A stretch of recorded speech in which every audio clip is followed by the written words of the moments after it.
এই অবস্থা যদি চলতে থাকে তাহলে মবকে রাষ্ট্রীয় স্বীকৃতি দিয়ে দিলেই পারে। আমি আপনাদেরকে একটা কথা বলে রাখি আজকে, যেভাবে মবকে প্রশ্রয় দেওয়া হচ্ছে এবং ইনিয়ে বিনিয়ে মবকে প্রোটেস্ট, মবকে প্রেশার গ্রুপ, মবকে বিপ্লব পরবর্তী রিয়েকশন, মবকে মানুষের ক্রোধ এগুলো বলা হচ্ছে, একটা দিন খুব বেশি দূরে হবে না এই সরকার থাকবে, বা এই সরকার টিকে থাকবে, এই সরকারের লোকজন থাকবে।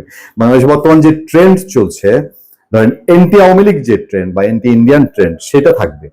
কিন্তু মবের জন্য, শুধু মবকে দিয়ে, মব লাগিয়ে দিয়ে যে পরিমাণ মানুষকে ক্ষতিগ্রস্ত করা হয়েছে আওয়ামী লীগ বা সাধারণ মানুষ নির্বিশেষে, এটার জন্য দেখবেন আন্তর্জাতিক পরিসরে কি ধরনের জবাবদিহিতার মধ্যে পড়তে হয় এবং কি ধরনের ব্যবস্থা তৈরি হয়। আওয়ামী লীগ এক সময় ভেবেছিল না ক্রসফায়ার ডাল ভাত, আওয়ামী লীগের সেই র্যাবের জিআই বলেন, পরের মেজর জেনারেল জিয়া বলেন, বা ডিবির যে কর্মকর্তারা ছিলেন, আমি নাম ধরলাম না এই মুহূর্তে, বা অন্য যারাই ছিলেন সে সময় কুখ্যাত ক্রসফায়ারের জন্য, যে ক্রসফায়ার ডাল ভাত এর হাতে পড়েছে মানে এর শেষ আছে। 30-35টা ক্রসফায়ার করেও আপনার বড়াই করেছিল এরকম লোক আছে।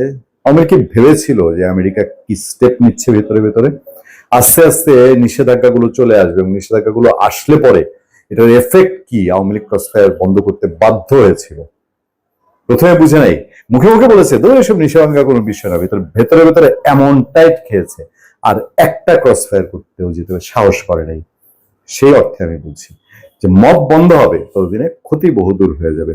প্রধান উপদেষ্টা প্রেস সচিব তার আসনে থেকে শুধুমাত্র লোক দেখানোর জন্য প্রধান উপদেষ্টার পক্ষে, মবের বিপক্ষে বলেছেন একটা ইস্যুতে, সিসি নুরুল হুদার জঘন্যতম একটা বিষয়। বিএনপি মুখ লুকাতে পারেনি, বিএনপি লজ্জিত হয়েছে, নিশ্চিতভাবেই বলেছে মবের বিরুদ্ধে। কিন্তু সে প্রেস সচিব তিনি যেভাবে উঠে পড়ে লেগেছেন এবং তার পরপর সবাই, আমি দেখলাম ইদানিং জামাতে ইসলামী সহ তারা বলছে যে মব বহুকাল থেকে ছিল। শোনেন, দৈত্য বড় হয়ে যায় একটা কথা আছে, দৈত্য তো ছোট ছিল, সেই দৈত্য এখন, সেই দানব এখন কোন পর্যায়ে ধারণ করেছে বাংলাদেশের মানুষ জানে। লালমনিরহাটে দুজন বাপ পিতা দুই সংখ্যালঘুকে কি করেছে। আপনার চট্টগ্রাম ক্লাবে কেন এইভাবে ছেলের বিয়ে নষ্ট করে দিবে?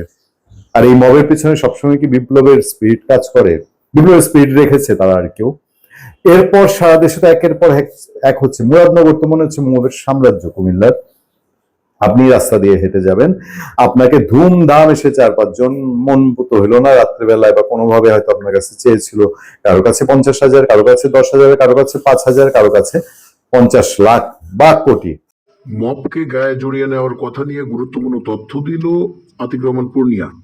অনেক কিছু বিষয় থাকে, সেই বিষয় টান দিলে এখন যারা জুলাই অভ্যুত্থানের, তাদের অনেকেই ছাত্রলীগ করা, আওয়ামী লীগ করা একটা সময়, তো তাদের সেই ইতিহাস টেনে এনে যদি বলা হয় আরে বাপ তুমি জুলাই ভং ধরছো, ছাড়ো 50 লাখ, মবকে জায়েজ করলেন।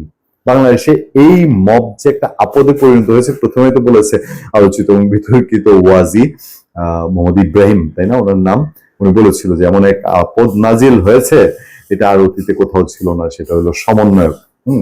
সমন্বয়কদের প্রোডাক্ট হলো মব।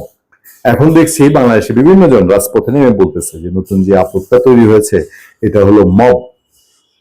শোনেন, দুধ কলা দিয়ে সাপ পুষলে সেই সাপের ছোবলে মারা যাওয়ার ইতিহাস।